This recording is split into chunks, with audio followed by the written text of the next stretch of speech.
Hey there, survivors. Thanks for tuning in to tonight's episode. If you're new here, please consider subscribing. It really helps me keep these stories coming.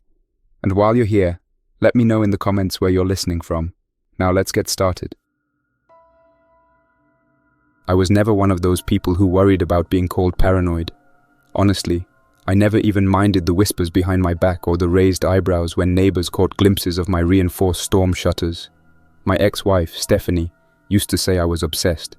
She wasn't exactly wrong, but the way I saw it, there was a fine line between obsession and preparation, and I'd rather cross it early than too late. My name is Kyle Grayson. I served 15 years with the US Army, mostly overseas, Kandahar, Fallujah, places that left scars I carried home. After my discharge, I bought a modest 2-story house in the suburbs of Austin, Texas, a nice quiet neighborhood called Cedar Park, far enough from the heart of the city to give me peace of mind, but close enough to keep things convenient. From the outside, my place looked ordinary enough. Neatly trimmed lawn, a stone path winding toward the porch, a fresh coat of paint every 2 years. Nothing about it shouted prepper, but beneath the surface, I'd spent years turning it into my own personal bunker.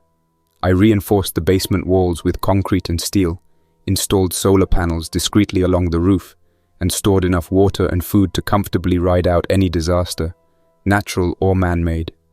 My arsenal was extensive, maybe more than some might call reasonable, but to me, firearms were tools, and every tool had its place and purpose. For nearly 2 decades, I'd tracked global crises meticulously. Swine flu, Ebola, SARS. I followed each one obsessively, convinced they weren't natural occurrences. I believed they were controlled tests, dry runs for something bigger. Stephanie tolerated my theories at first, but patience wore thin over the years. Eventually, she packed her bags and left, taking our son Ben. He was 21 now, living downtown, attending college at UT Austin. We spoke occasionally, always polite, always distant. But as always happens, the problems don't start loud and clear. Everything began subtly, so subtly that I initially dismissed the warning signs. It was early on a Thursday morning, just after dawn. A persistent barking erupted from my neighbor's backyard. The dog belonged to Linda and Gary next door. Usually quiet people, their Labrador generally docile. But that morning, something agitated it relentlessly. I peered through my blinds, catching glimpses of it pacing and clawing at the fence, fixated on something beyond sight. I considered checking on it, but a distant siren distracted me. An ambulance, its wail high-pitched and urgent, raced along a distant street toward the city. Strangely, the siren never seemed to fade.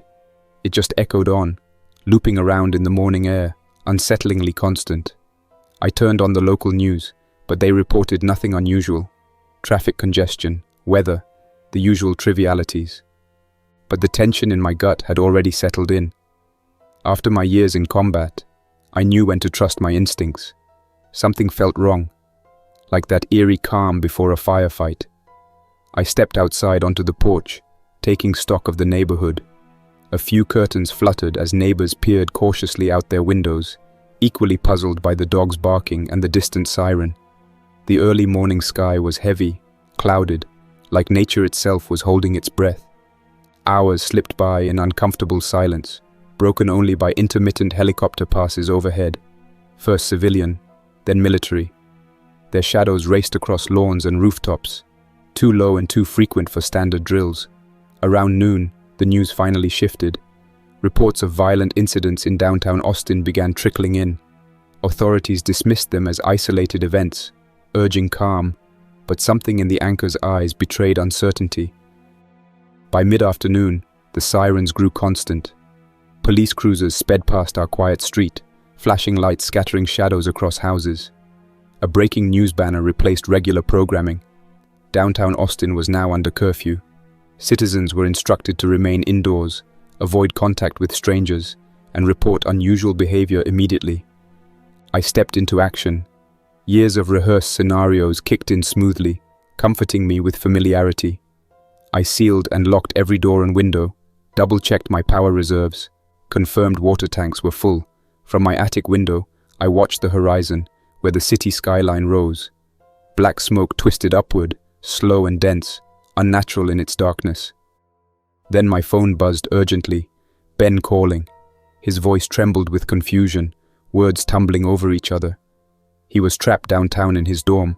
Police barricades had blocked the main streets, and he wasn't sure he could leave. His questions were rapid fire. Should he run, hide, wait for help? I kept calm, instructing him to barricade the door, turn off the lights, and wait quietly. He promised he'd call again soon, ending the call abruptly when someone pounded on his door. My gut twisted sharply as the call disconnected. As darkness descended, reality hit harder. The sky glowed sporadically, flares illuminating downtown, punctuated by muted, distant explosions. Soon, the low drone of jet engines approached, military craft slicing through clouds toward the city center. I knew the sounds too well from overseas deployments. Then came the unmistakable whistle of ordnance dropping, punctuated by deep thuds shaking the earth beneath my feet. They were bombing parts of downtown Austin. My shortwave radio, tuned to emergency frequencies, crackled. The voice was crisp, professional, yet strained. "This is a public service announcement. Remain indoors at all costs. Lock and barricade all entry points. If a family member displays aggression or confusion, isolate yourself immediately. This is not a drill. I repeat, this is not a drill." I felt strangely validated, yet utterly empty. Everything I'd warned about for years was unfolding precisely as feared, but it brought no comfort, no satisfaction. Outside, movement caught my eye beneath the dim streetlights. My neighbor Gary stood in his driveway, backlit eerily. His posture was unnatural, slouched, head tilted oddly. Linda appeared behind him, walking stiffly, arms hanging limply by her sides. As they turned toward my house, the dim illumination showed blood staining their clothing, faces distorted into vacant masks. Gary's eyes reflected the porch light blankly. They staggered, slow and uncertain, toward my front yard. I had prepared for looters, riots, even military invasion, but nothing quite like this. They weren't aggressive, just persistent, shuffling closer with grim determination. In the background, distant gunshots echoed, panicked cries breaking through between volleys. I didn't want confrontation, not yet. I retreated inside, securing the reinforced storm shutters, bolting the main door with a solid steel brace. Gary and Linda would find no easy entrance. Returning to the basement shelter, I flicked on the monitors connected to exterior cameras. The infrared image showed them now at my porch, scratching weakly at the barricades like insects probing for weaknesses. Further down the street, shadowy figures began appearing, wandering aimlessly, some pausing occasionally to inspect abandoned cars or open doors. I sat alone, the glow from screens bathing my shelter in cool blue tones, my fingertips drumming absently on the cold steel desk. Time felt distorted, reality a distant concept. My thoughts drifted constantly to Ben. Was he still safe?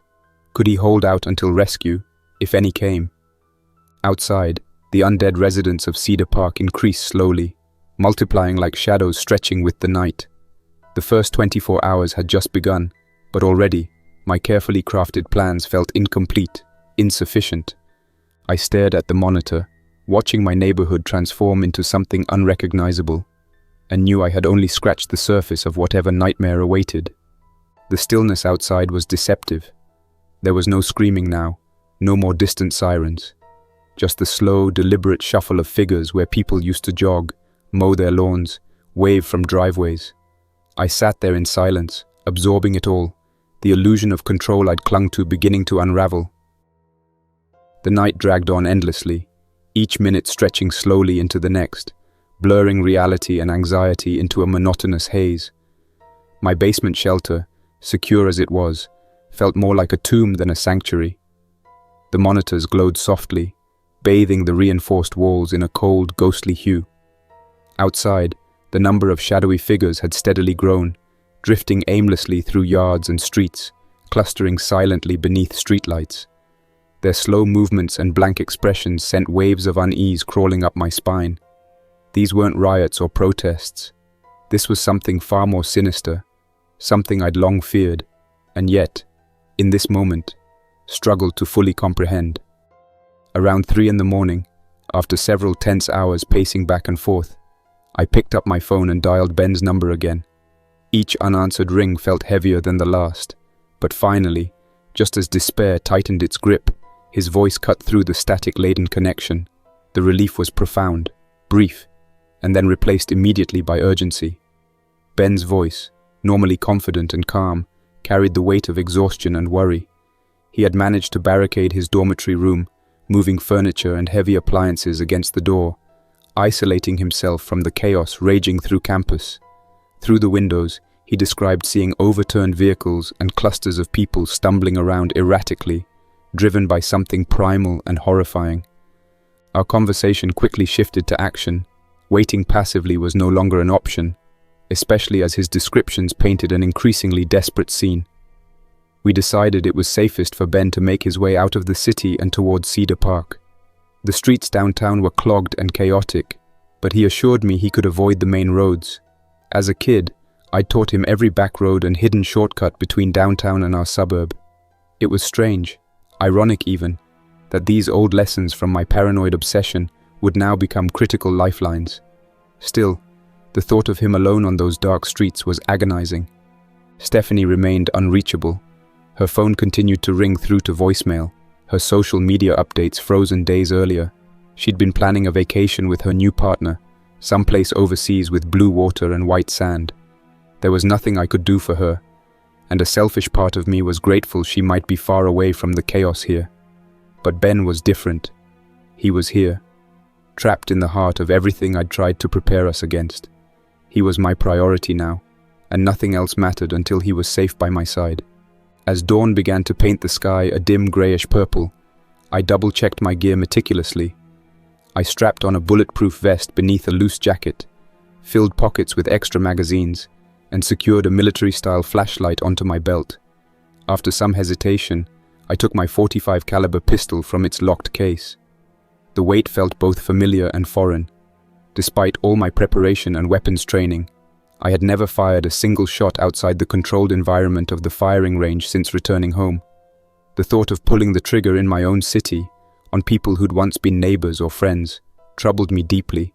Instead, I slipped the pistol into its holster and took up a metal baseball bat, something solid, practical, and less permanent. I knew the gun was there if things went too far, but for now, I preferred not to cross that line. I moved cautiously upstairs, taking a careful look out the window at the street below. The shuffling figures had dispersed slightly, leaving a clear, if temporary, path. The early morning air carried a faint, acrid smell of distant fires, mingling with the chill. My truck, a dependable dark blue Ford, waited silently in the driveway. Its reinforced bumper and sturdy frame were reassuring reminders of the foresight I'd once been mocked for. Stepping outside, I immediately felt vulnerable, my senses heightened by the oppressive silence that surrounded me. The sky was bruised with smoke, a grim backdrop to the suburban homes I'd known for years, now lifeless and still. With careful, quiet steps, I approached my truck, scanning every shadow, every movement. Gary and Linda were gone, perhaps drawn to other targets. The driveway felt exposed, dangerously open. Starting the engine broke the silence sharply, the low rumble echoing down empty streets. I gripped the wheel, driving slowly, headlights off, avoiding sudden movements that might attract unwanted attention. As I reached the end of my street and turned onto Whitestone Boulevard, evidence of the outbreak's chaos became clearer. Cars stood abandoned at odd angles, their doors ajar, interiors eerily empty. A few figures wandered aimlessly, indifferent to my passage. Their slack faces turned toward the sound, then drifted away again. My grip tightened reflexively on the wheel, fighting every instinct to accelerate and flee. The roads closer to downtown grew increasingly difficult to navigate. Blocked intersections forced detours onto narrower side streets. Occasionally, I glimpsed survivors, hidden behind curtains or barricaded inside storefronts, watching warily as my truck passed. No one offered help, and I asked for none. Survival now was an individual battle, every person an island in the swelling sea of chaos. Finally, Ben called again, his voice crackling urgently through the phone. He'd managed to navigate several miles on foot, dodging the main roads and hiding from roving clusters of infected. We agreed to meet near a grocery store parking lot halfway between our two positions, an area he knew well. He sounded exhausted but resolute, determined to reach safety. I pushed my truck harder now, my caution battling against my desperation. When I reached the rendezvous point, a large parking lot outside an H-E-B grocery store on North Lamar Boulevard, the place felt hauntingly abandoned. Overturned shopping carts lay scattered, groceries spilling from torn bags onto asphalt stained with darker, unsettling marks. I parked the truck, cautiously stepping outside, gripping the bat tightly as I scanned the deserted scene. A single figure appeared at the far end of the parking lot, moving steadily toward me. My heart leapt with momentary relief as I recognized Ben's familiar gait and shape, silhouetted against the early morning gloom. I started toward him, breaking into a hurried jog, but a sudden movement from between two parked cars instantly shattered my relief. A figure lurched toward me, arms reaching out aggressively.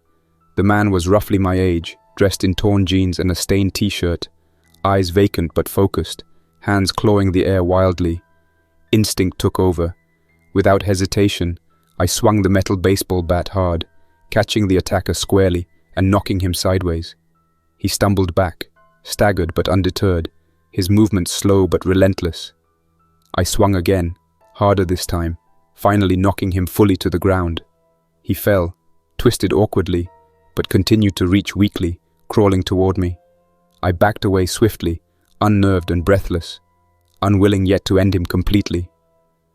Ben reached my side moments later, gripping my arm tightly, relief mingling with shock across his face. His eyes moved quickly, taking in my battered attacker still attempting feebly to regain his footing. We moved back to the truck hurriedly, securing ourselves inside without further incident. Ben's presence filled the cabin with renewed hope, tempered by the reality we both now faced. As I started the engine again, the distant sounds of military jets overhead filled the air, followed by deep, resonating explosions coming from the heart of downtown. I glanced toward the city skyline, now painted with plumes of dark smoke rising high against the dawn sky. The bombing had intensified, a desperate and brutal attempt to control something already beyond comprehension. Ben sat quietly, staring blankly ahead as we drove toward home, the harsh realities of our new world settling around us. The silence between us said everything words could not. Survival was just beginning, and every choice from here onward would carry heavier consequences than either of us had ever imagined. As the city shrank behind us, I tightened my grip on the wheel. The smoke curled higher in the rearview mirror, like a reminder that we were leaving something behind that wasn't coming back. I didn't say it out loud, but I knew Ben was thinking the same thing I was. Whatever line had been crossed in those first few hours, we weren't going back to the world we knew. The road home felt longer, twisted and distorted by what we'd just experienced. Ben sat in the passenger seat, quiet, eyes locked forward, processing the chaos of the city we'd just escaped. Buildings flashed past, their windows dark and empty. Abandoned vehicles lay strewn haphazardly across intersections, doors hanging ajar. The once lively, bustling suburban landscape now felt alien, frozen in a grim, silent stillness. I drove carefully, threading the truck slowly through the scattered wreckage, avoiding unnecessary attention. With each passing block, we both sensed that whatever was happening wasn't going to end quickly. It was too widespread, too thorough in its destruction. We were only about a mile from the house when the unexpected blare of music shattered the silence, startling both of us. A large, battered pickup truck barreled suddenly out of a side street, heavy metal blasting from speakers loud enough to shake windows. It swerved recklessly, tires screeching against pavement, headlights cutting violently through the gloom, narrowly missing us by inches. I wrenched the wheel sharply to the right, barely dodging the collision, and slammed on the brakes. The truck sped past without slowing, music and manic laughter fading rapidly as it disappeared down another side street. My hand stayed locked tight on the wheel for a moment longer, tension simmering beneath the surface. Ben stared silently after the retreating vehicle, his expression a mixture of disbelief and growing fear. Neither of us said anything as I carefully resumed driving, our pace cautious, eyes scanning every intersection. The encounter left us both shaken, a stark reminder that infected individuals weren't our only threat. The panic gripping survivors was equally dangerous. After several more tense minutes of driving through the eerily quiet streets, our familiar neighborhood finally came into view, offering momentary relief. Pulling into our driveway, I quickly maneuvered the truck behind the house, hiding it from immediate view. It wasn't perfect, but it would at least prevent drawing unnecessary attention from anyone wandering by. We got out cautiously, scanning our surroundings. The air felt heavy, tainted by distant smoke and burning chemicals, drifting in from the city. I quickly motioned Ben inside, securing the reinforced doors and storm shutters behind us with reassuring metallic thuds.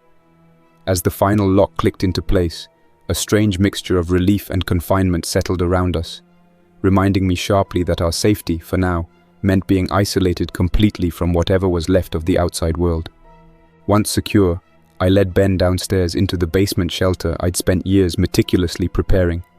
He hadn't seen it in several years, not since he'd left home, so the sight of it seemed to momentarily stun him. Sturdy metal shelves lined the walls, filled neatly with canned foods, bottled water, medical supplies, and various emergency kits I had put together over years of careful planning. An array of communication equipment sat on a sturdy table against the far wall: shortwave radio, CB transceiver, spare batteries, solar chargers, all neatly arranged and carefully maintained. Nearby, secure weapons lockers stood locked but accessible, each clearly labeled. I explained their contents briefly: shotguns, handguns, rifles, ammunition neatly stacked and clearly marked. Ben looked at me, eyebrows raised slightly, perhaps seeing for the first time that my obsession hadn't simply been irrational paranoia. Perhaps it had always seemed over the top, even crazy. But now that the world had shifted beneath our feet, all my painstaking preparations no longer seemed so extreme. Ben's expression was thoughtful, uncertain, as he surveyed the room slowly, taking in the careful organization. For years, he'd seen my preparations as eccentricities that had driven his mother away and distanced him from me. Now, as he absorbed the reality around him, I sensed that maybe, just maybe, he understood at least some of my reasoning. Still, a tense quietness lingered between us, a reminder of years spent apart. After we settled briefly, Ben took out his phone, staring anxiously at the screen. I watched silently, noticing the worry etched on his face. Hesitantly, he finally admitted that his girlfriend Julia hadn't responded to any messages or calls since yesterday. She had fallen ill several days earlier, fever, headaches, and had requested privacy, time to rest and recover. Ben's voice was strained as he shared this, guilt and worry evident beneath the surface. He hesitated briefly, then looked at me, clearly uncertain how to proceed. I immediately knew the question that lingered unspoken. Should he try to find her? I considered carefully before responding, weighing the risks and practicality. After a long pause, I quietly explained that venturing back outside now would be too dangerous, especially without knowing what we'd find or whether Julia was even safe. Going back into the chaos wasn't an option I could support. Ben's expression darkened immediately, frustration evident in his tightening jaw, but I continued softly, explaining that our priority needed to be survival, remaining secure and safe until we understood the broader situation clearly. Ben argued briefly, reminding me with barely suppressed anger that Julia meant the world to him, and he couldn't simply abandon her. He looked me straight in the eye, and in that moment I clearly saw my younger self, determined, headstrong, fiercely loyal. Yet I had to be firm, gently, but clearly restating my position. There was no guarantee she was still alive, and going back outside without careful preparation was a risk we simply couldn't take. Ben's frustration grew visibly, yet after a tense moment he seemed to realize the futility of arguing further. The silence that followed felt thick, uncomfortable. Ben turned away, examining shelves of supplies absently, wrestling quietly with his emotions. I watched him from across the room, understanding his turmoil, yet knowing we couldn't afford impulsive decisions now. The reality was harsh but simple. Survival required discipline, caution, and sacrifice, even if the choices felt cruel and unbearable. I'd spent years preparing for precisely such brutal dilemmas, though living them was infinitely harder than imagining them had ever been. Eventually, Ben acknowledged my point, though reluctantly and quietly. He seemed suddenly very aware of his position. This wasn't his house. These weren't his preparations, and despite our strained history, he now relied entirely on my judgment.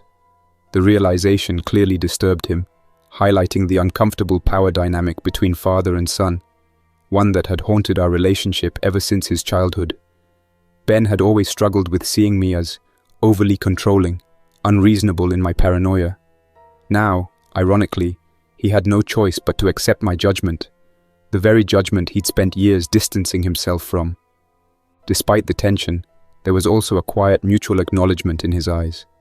Perhaps he understood now why I'd behaved as I had all those years. I wasn't sure if this understanding would bridge the gulf between us entirely, but it was a start. For now, we were together, safe in the small, sturdy fortress I'd constructed over years of solitary preparation. The outside world had unraveled rapidly, but inside, at least temporarily, we could focus on assessing and planning our next steps carefully. Above us, the distant sound of helicopters moved slowly overhead, their engines rumbling like distant thunder. Moments later, we felt the subtle vibrations of distant explosions, a grim reminder of how quickly civilization had deteriorated. Neither of us spoke immediately, absorbing the gravity of our situation in the silence that followed. Our safety here was temporary. We both knew that. We had bought ourselves time, but the reality remained clear. The world we'd known was fading, replaced by something dark and uncertain, something we would have to face together, prepared or not. A couple of hours later, just as the afternoon was slipping into early evening, that same pickup truck roared back down our street, music blaring even louder now, heavy bass vibrating the glass panes of my reinforced windows. I watched silently from the upstairs window, Ben standing quietly at my shoulder, both of us concealed behind thick curtains. The truck screeched to a halt, skidding across the pavement before coming to rest diagonally in the middle of the street. Several figures jumped out, stumbling slightly, clearly impaired, maybe high or drunk. It didn't take long to realize their intentions. They carried bats, crowbars, and at least two of them held pistols loosely at their sides, their movements wild, unpredictable, laughing and shouting to each other in slurred voices as they spilled into the neighborhood like a sudden storm. From my position upstairs, I had a clear view of the scene unfolding. I motioned for Ben to stay quiet and motionless, my heart sinking as I recognized one of the houses they were targeting.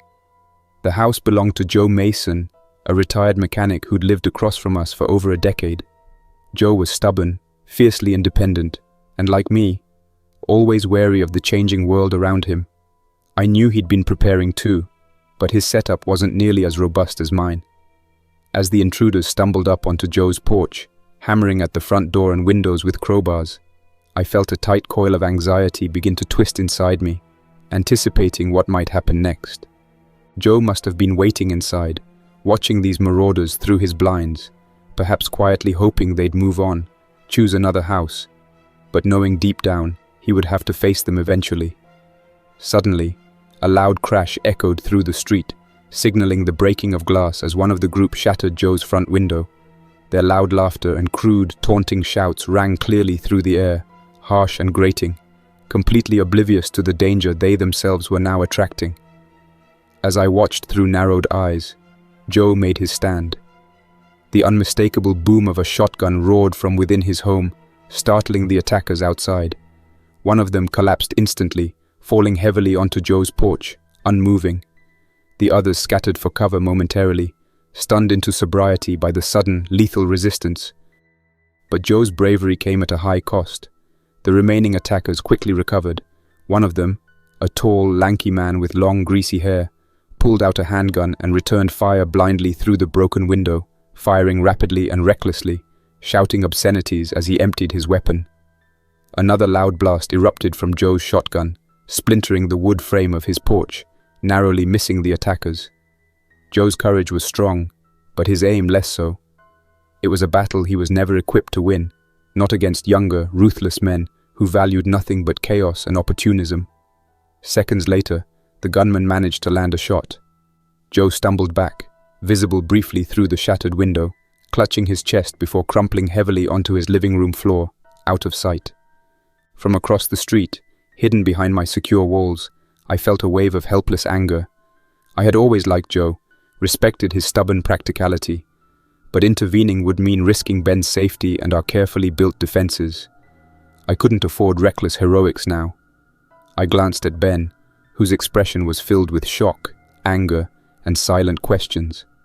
I placed a steadying hand on his shoulder, silently urging caution, reinforcing the need to remain quiet, remain hidden. He nodded slowly, clearly struggling with the impulse to help, but acknowledging the painful necessity of restraint. The attackers outside seemed momentarily satisfied, cheering loudly as they kicked open Joe's door, rushing inside to loot whatever supplies he might have stored. Their crude voices echoed clearly, laughing about the food, liquor, and ammunition they'd found, oblivious to the consequences their loud intrusion was beginning to cause. Even as they celebrated their brutal victory, movement caught my eye from farther down the street. Slow, shambling forms were emerging gradually from the shadows, attracted by the commotion and noise. I recognized Gary and Linda among the figures, vacant expressions now even more unsettling as they were joined by several other neighbors I once knew, now reduced to wandering shadows of their former selves.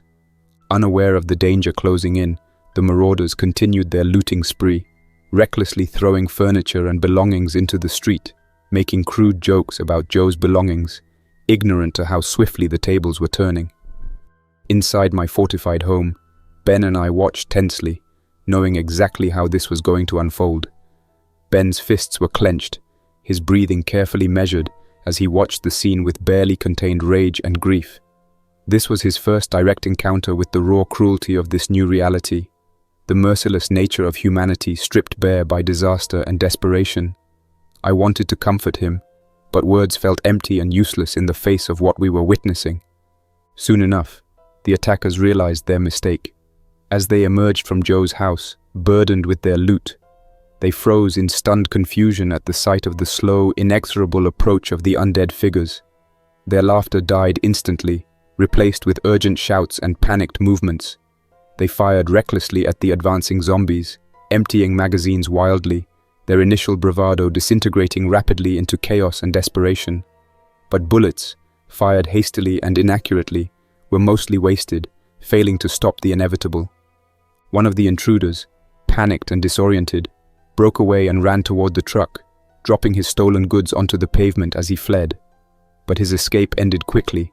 Several infected neighbors converged around him, their slow, methodical movements overpowering his wild struggles. His desperate screams echoed horribly through the street before abruptly silencing. His friends, still fighting desperately, abandoned their ill-gotten spoils, retreating in blind panic to their vehicle. Tires squealed, the engine roared to life, and moments later, they sped recklessly from the street, leaving behind their companion and the wreckage of their raid. In the aftermath, silence descended once more, punctuated only by distant moans and soft shuffling. The undead slowly dispersed again, resuming their aimless wandering, though their numbers now appeared greater. Joe's house sat open and empty, dark windows gaping like open wounds, debris scattered haphazardly around it, a painful reminder of the violence we'd just witnessed.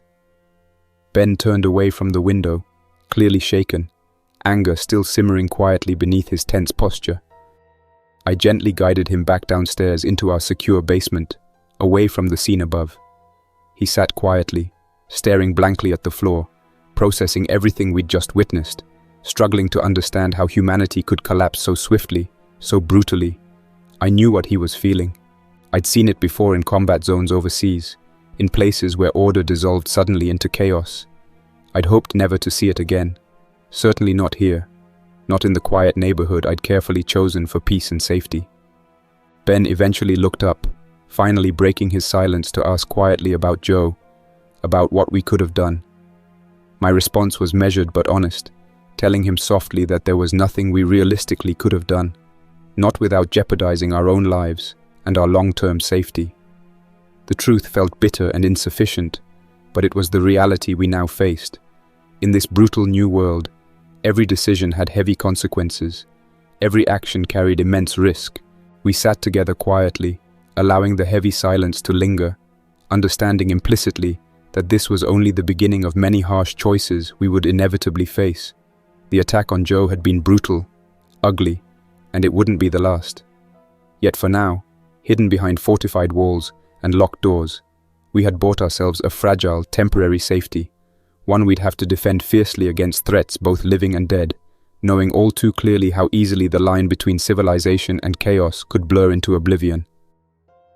Ben and I spent hours in tense silence, each lost in private thought, punctuated only by occasional distant gunshots or the low, drifting groans from the shadows beyond our secure walls. My basement shelter, so carefully prepared and stocked, felt oddly smaller now, its reinforced walls pressing closer around us with every passing minute. The screens of my surveillance system bathed us in a cold, bluish glow, illuminating Ben's weary, thoughtful face as he silently observed the empty street outside. The events at Joe's house had left both of us feeling hollow, forced brutally to confront our own limitations and the ruthless nature of this new reality. Eventually, I busied myself by checking and double-checking our supplies, an instinctive coping mechanism I'd developed over years of preparation. The routine felt comforting, familiar amidst the chaos. I silently inventoried canned food, bottled water, medical supplies, and ammunition, knowing full well we had enough to last weeks, perhaps even months if rationed carefully. Still, anxiety gnawed at the edges of my consciousness, reminding me constantly that our sanctuary, as secure as it was, remained isolated. Survival demanded eventual mobility, communication, and perhaps alliance with other survivors, none of which felt feasible given our current situation. Ben, meanwhile, continued trying intermittently to contact Julia, his girlfriend, quietly dialing her number and leaving messages when she didn't answer. Each unsuccessful attempt deepened the lines of worry on his face, frustration mingling visibly with helplessness. He paced briefly, then stopped, visibly torn between his desire to help her and the harsh, logical advice I'd offered earlier, that leaving our fortified position now was reckless, a risk too great to justify. The same thing happened when he tried to call his mother. I told him that I had already tried many times, but without any luck. I felt his resentment clearly, though it remained unspoken. The tension between us hung thick in the silence, compounded by years of strained communication and unresolved misunderstandings. I knew that repairing our fractured relationship wasn't going to be easy, especially now, under circumstances forcing us constantly into hard decisions. Outside, the streets grew quieter, punctuated only occasionally by the distant echoes of gunfire or the steady rumble of military aircraft passing overhead. Through my basement monitors, I scanned the surrounding area vigilantly. The infected were scattered now, drifting aimlessly, their slow, meandering movements both reassuring and disturbing. I knew from past experience that their limited cognition meant they posed little immediate threat so long as we remained concealed and quiet. Still, their presence, former neighbors transformed into walking reminders of our fragile humanity, was deeply unsettling. Each familiar face, twisted now into a vacant mask, served as a stark warning of the fate awaiting careless survivors. Around midnight, Ben quietly asked about our long-term plan, a topic I'd been avoiding carefully. He clearly understood that despite our robust preparations, permanent isolation wasn't sustainable indefinitely. His question was cautious, tentative, yet loaded heavily with expectation. I sighed, choosing my words carefully as I explained the uncertainty we faced. Our immediate goal was simply to survive these first critical days, allowing the initial chaos outside to subside. Beyond that, we'd need more information, communications from authorities, if any remained, or from other survivors. The shortwave radio offered potential avenues for this, but so far, we'd heard nothing useful. Ben nodded slowly, absorbing the uncertainty calmly, though I saw clearly that the lack of concrete answers troubled him deeply. Hours passed slowly, marked only by occasional shifts in position or the intermittent hum of the ventilation system filtering fresh air from hidden intakes placed discreetly around the property. Despite my exhaustion, sleep felt impossible, vigilance overriding fatigue. My thoughts drifted inevitably toward the bleak future stretching uncertainly before us. How many others remained safe and hidden, waiting desperately for rescue? How many more had fallen victim, overtaken by panic, violence, or infection? Each question deepened my unease, reinforcing the isolation pressing steadily inward. Around dawn, just as pale daylight began creeping slowly into the basement through the narrow reinforced window slits, Ben's attention snapped abruptly to one of the monitors. Movement had caught his eye. Figures emerging cautiously from a house several doors down, clearly survivors. I recognized them immediately. It was the Rodriguez family, neighbors we'd known casually for years.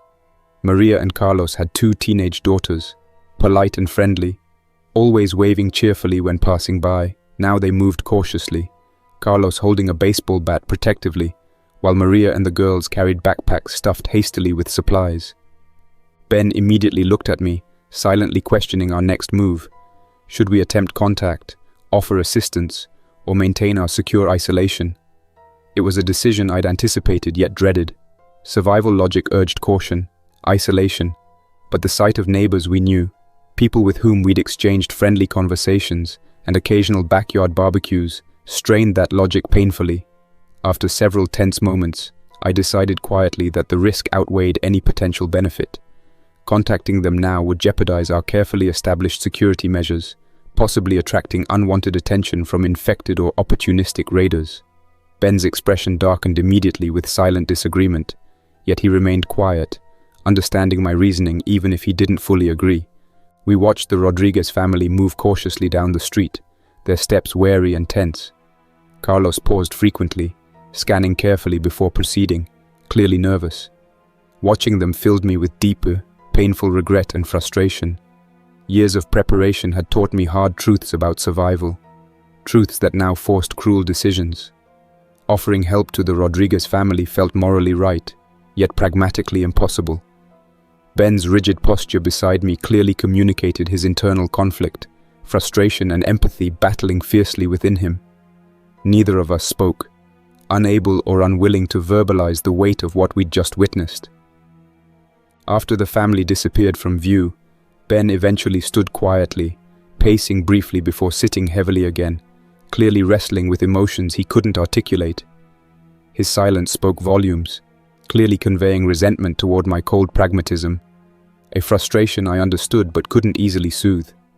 Survival decisions were rarely easy or pleasant, often forcing harsh choices that strained humanity to its breaking point. As daylight strengthened outside, the distant sounds of conflict and chaos intensified slightly. Aircraft flew overhead more frequently now, their powerful engines a grim reminder of military attempts at containment and control. My shortwave radio remained stubbornly silent, offering no useful updates or reassurances. I scanned through frequencies repeatedly, hoping desperately for official communications, evacuation notices, safe zones, any glimmer of organized response. Instead, I heard only static or scattered fragments of panicked transmissions from desperate survivors elsewhere in the city, their pleas for help heartbreaking reminders of the overwhelming scale of this catastrophe. I busied myself carefully checking weapons and ammunition, reassuring myself that our supplies remained secure and sufficient. I encouraged Ben to rest briefly, knowing exhaustion would impair judgment and reaction times. Reluctantly, he eventually agreed, resting briefly on the small cot I'd set up near the supply shelves. I watched him silently, understanding how difficult these past hours had been for him, recognizing how quickly his perspective had shifted, forced abruptly from carefree college student into a harsh new reality, demanding constant vigilance and heartbreaking choices. Several hours later, movement outside caught my attention once more. Several infected were now wandering the street slowly. Their numbers increased noticeably. They seemed attracted by lingering noise from earlier events, drawn instinctively toward disturbances. Among them, I recognized faces from the marauder attack, individuals who'd fallen victim either to violence or infection itself. The sight of them, transformed into mindless wandering shells, filled me again with profound unease. Each familiar face served as a stark warning, reminders that every mistake carried irreversible consequences. As evening approached, Ben stirred restlessly, finally waking with a start, clearly troubled by unsettling dreams. He glanced quickly at the monitors, tense as he surveyed the empty street and wandering figures outside. Neither of us spoke immediately, allowing silence to linger heavily between us. Eventually, Ben quietly expressed regret over our earlier decision regarding the Rodriguez family, though his voice lacked accusation. He understood logically why isolation mattered, yet emotionally struggled to accept the harshness inherent in our decisions. His struggle resonated deeply within me, reflecting my own internal conflicts. We ate quietly, simple canned meals warmed over a small camping stove, silence punctuated only by distant sounds of continuing conflict and chaos. I briefly explained our immediate goals: remain hidden, monitor outside carefully, and await signs of organized response. Ben listened silently, absorbing my pragmatic instructions carefully. Though I knew privately he still wrestled with emotional frustrations. Survival now meant accepting harsh truths, making difficult choices, enduring sacrifices neither of us fully anticipated. After finishing the meal, Ben volunteered to watch the monitors for a while, quietly mentioning that he needed something productive to occupy his thoughts. I didn't argue, recognizing that keeping busy was the best way to combat the heavy anxiety settling in around us. I used the opportunity to climb quietly up to the attic, then carefully onto the rooftop through a narrow hatch I had installed years earlier, precisely for observation purposes. It had seemed unnecessary at the time, but now it felt indispensable. The air above was thick with the acrid tang of smoke and chemicals, drifting from downtown Austin. From this elevated vantage point, the scope of the crisis became painfully clear. The distant city skyline was awash in flickering orange and red flames, massive plumes of smoke rising like dark pillars against a sky now stained with ash. The harsh glow of fires illuminated twisted silhouettes of buildings partially collapsed or burning, evidence of the ongoing military bombing campaign. Faint, muted explosions echoed occasionally, underscoring the grim reality unfolding only a few miles away. As my eyes adjusted to the dim twilight, I carefully scanned the neighborhood below, noting again the scattered vehicles, overturned trash cans, and broken windows, silent testimonies to chaos already past. I moved cautiously along the roof, keeping low to avoid drawing attention. From this position, I had a clear line of sight to the street and several surrounding houses. Movement caught my eye at one of the nearby homes, a small single-story property located diagonally across from mine. Peering closely, I recognized the Rodriguez family huddled in one of the interior rooms, visible only through a partially drawn curtain. They had apparently sought refuge there after their earlier attempt to leave had proven impossible. I watched as Carlos peered nervously out the window, a wary expression on his face as he scanned the darkening street. Maria held her two teenage daughters close, attempting to comfort them, clearly frightened yet determined. Their vulnerability was painfully evident, underscoring the harsh dilemma Ben and I had faced earlier when we'd opted not to help them. Guilt twisted uncomfortably within me once more, but I forced myself to remain calm, detached enough to observe objectively. Before I could retreat inside, movement at street level quickly shifted my attention. Several infected individuals, former neighbors now reduced to mindless, relentless shadows, began to shuffle slowly toward the Rodriguez house. Drawn perhaps by movement or the faint sounds of whispered voices, they converged steadily from different directions, slow yet inexorable. Carlos spotted them immediately, visibly panicked, hurriedly urging his family away from windows, trying desperately to barricade doors quietly. But their attempts at stealth were already compromised, the infected drawn instinctively toward the subtle sounds of their desperate activity. Watching helplessly from the rooftop, my stomach churned uncomfortably. We had made the pragmatic choice earlier to remain isolated, avoiding unnecessary risk, but the reality unfolding before me now felt unbearable. The Rodriguez family was vulnerable, trapped, facing imminent danger only yards from our secure position. My heart ached painfully at the thought of simply turning away again, letting them suffer the consequences alone. I thought of Ben's earlier anger, his frustration at our inaction, and knew immediately that this situation demanded a different choice. Survival required pragmatism, but survival without humanity was meaningless. I hurried back down through the attic, returning quickly to the basement shelter where Ben waited, watching monitors tensely. He looked up immediately, sensing my urgency. Without hesitation, I described the situation rapidly, explaining that the Rodriguez family was in imminent danger, facing an attack by several infected neighbors. Ben's eyes widened, anxiety mingling with determination in his expression. He didn't need convincing. His instinctive desire to help others was clear and unwavering. We both understood clearly the risks involved, yet now was not the time for caution. Now was the time for decisive action, for compassion amidst chaos. Quickly we moved to the weapons locker, unlocking it carefully and taking out the weapons we felt most comfortable using.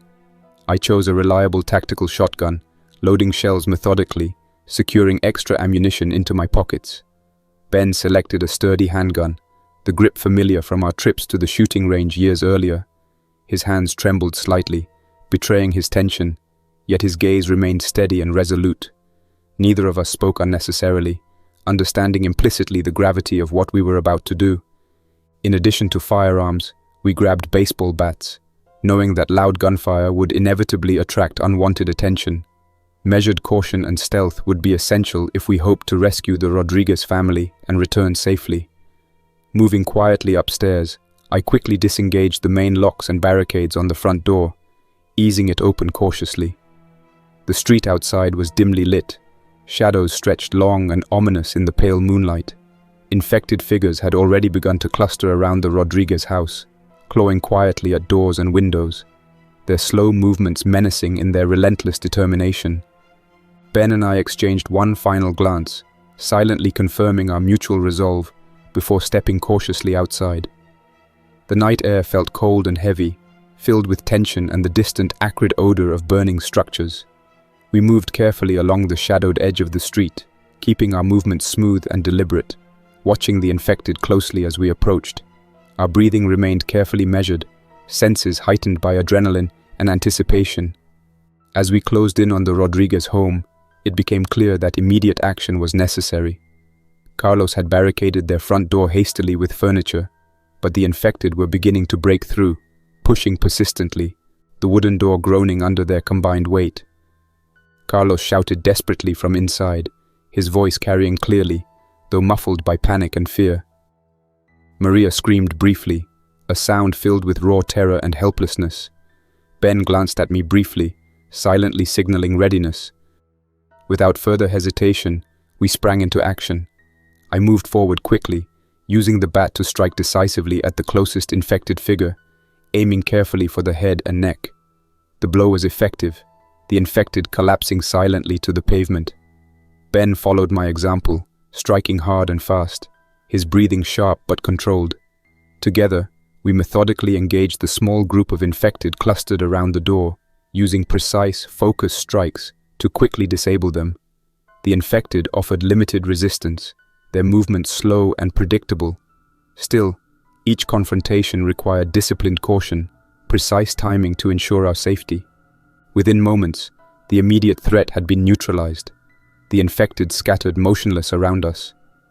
I moved quickly to the Rodriguez front door, knocking urgently and calling out softly, reassuring them of our intentions. After a brief, tense pause, Carlos cautiously moved the barricade aside, opening the door carefully. His relief was immediate and palpable upon seeing us. Maria with girls emerged behind him, visibly shaken but unharmed. I quickly explained our plan, to escort them swiftly to the safety of our fortified home nearby. They nodded nervously but gratefully, eager for safety and protection. We moved swiftly back along the street toward our home, the Rodriguez family staying close, following our lead carefully. As we neared our property, movement in the shadows alerted me to additional infected approaching from farther down the street, drawn by earlier noise. I motioned urgently for the group to hurry, pushing them gently but insistently toward our door, now visible clearly ahead. Ben moved beside me, watching carefully, weapon raised defensively as we retreated step by cautious step. Reaching our home quickly, we guided the Rodriguez family inside, securing the reinforced door swiftly behind us. Immediately, I engaged the locking mechanisms, relief washing through me as the heavy metallic clicks confirmed our safety. The Rodriguez family stood silently nearby, still clearly shocked by their narrow escape, yet deeply grateful. Maria thanked us softly, her voice trembling with emotion. Carlos clasped my shoulder firmly, a gesture communicating clearly his deep gratitude and respect.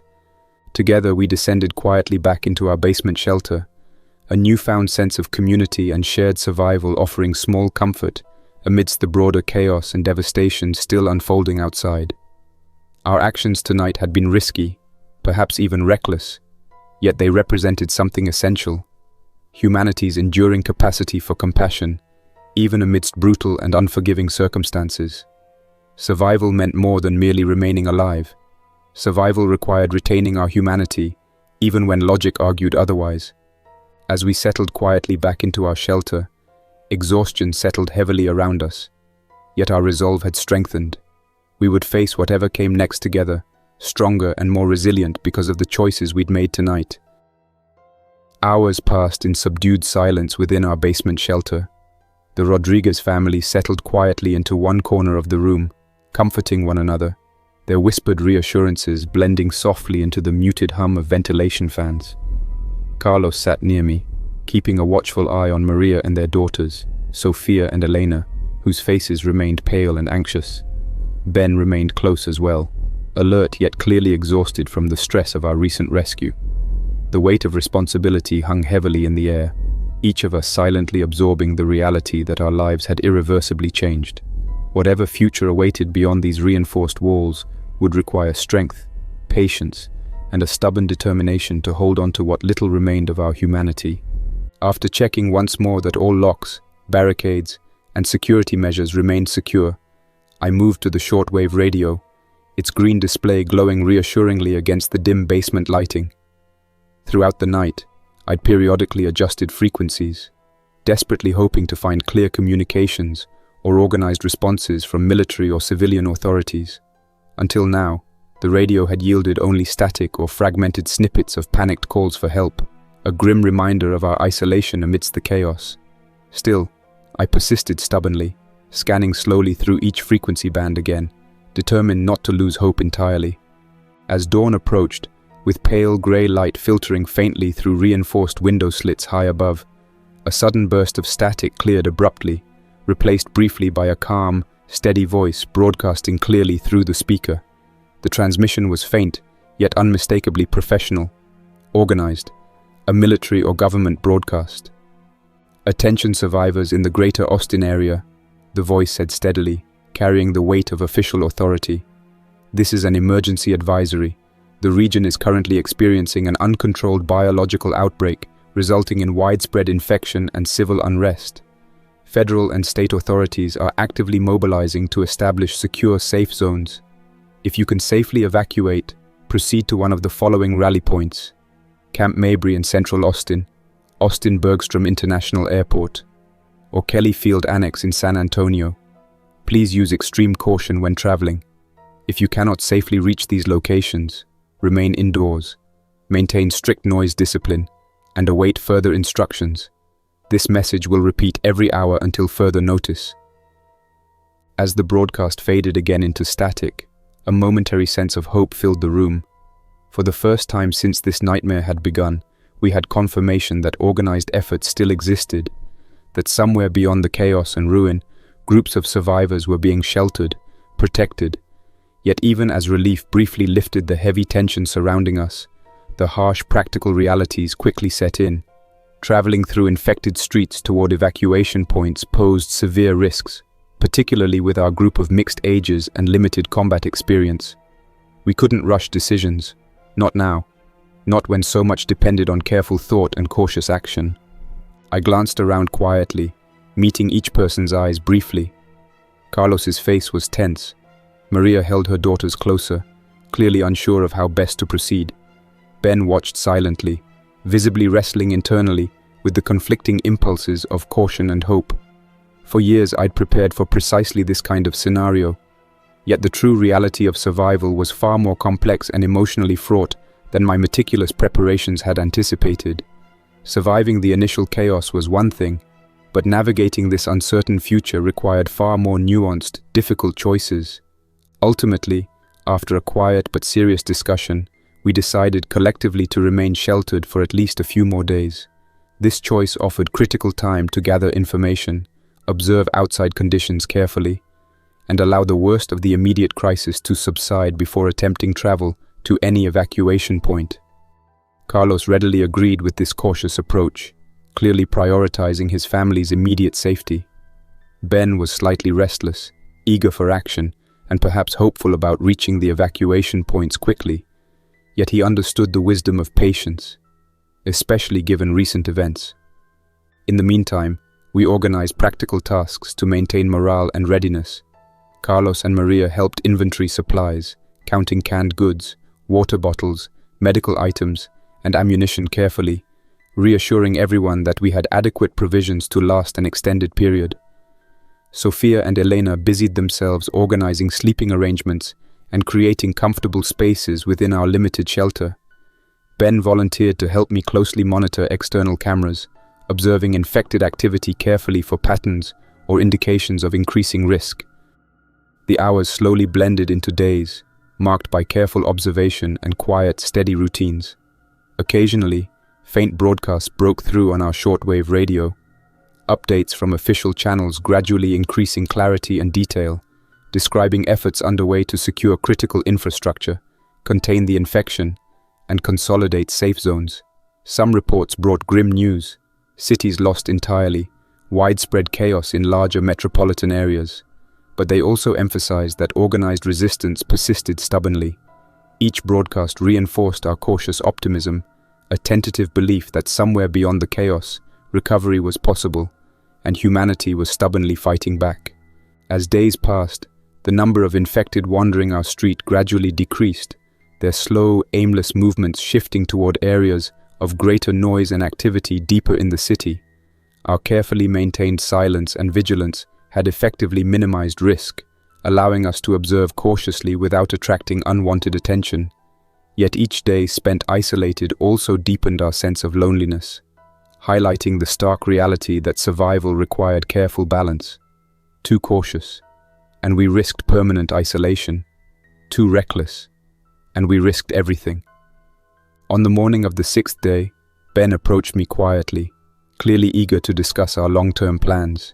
He spoke calmly, suggesting gently that perhaps soon would be the right time to attempt reaching an evacuation point, leveraging our carefully gathered intelligence and cautious preparation to minimize risk. Carlos and Maria joined the conversation, expressing cautious agreement. We had all carefully observed outside conditions, recognizing clearly that risks remained, but also that the immediate chaos had subsided slightly, offering a possible window of opportunity for cautious travel.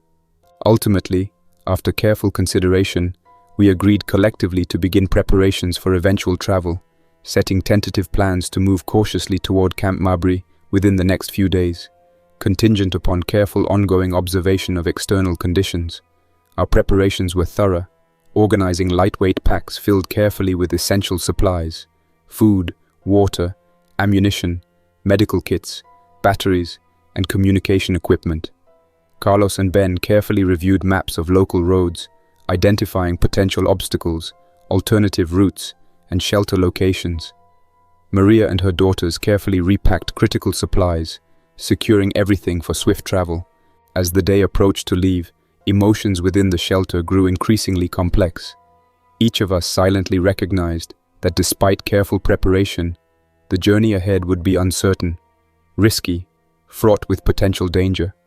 Yet lingering indefinitely in isolated safety also posed significant risks: the slow erosion of resources, morale, and mental resilience. Survival meant embracing careful risks, facing the unknown with stubborn determination, resilience, and compassion. The morning of our planned departure dawned clear and quiet, a welcome reprieve from recent days filled with distant explosions, gunfire, and aircraft overhead. We gathered silently near the front door, backpacks secured tightly, weapons carefully checked and loaded, hearts heavy with both hope and trepidation. Before opening the reinforced door, I briefly reminded everyone of our core strategies: move swiftly and silently, avoid unnecessary confrontation, maintain constant awareness. Each nodded solemnly, understanding clearly the gravity of our journey ahead. I opened the door cautiously, stepping outside first, scanning carefully in all directions. The street was eerily quiet, clear of immediate threats. With quiet urgency, we moved swiftly together, navigating quickly toward our chosen evacuation route, moving cautiously yet decisively toward whatever future awaited us. That's all for now. Thanks for listening. If you enjoyed this story, don't forget to like and subscribe for more unsettling creepypastas. Your support keeps my channel alive. Until next time, stay quiet, stay vigilant, and trust nothing, not even the silence.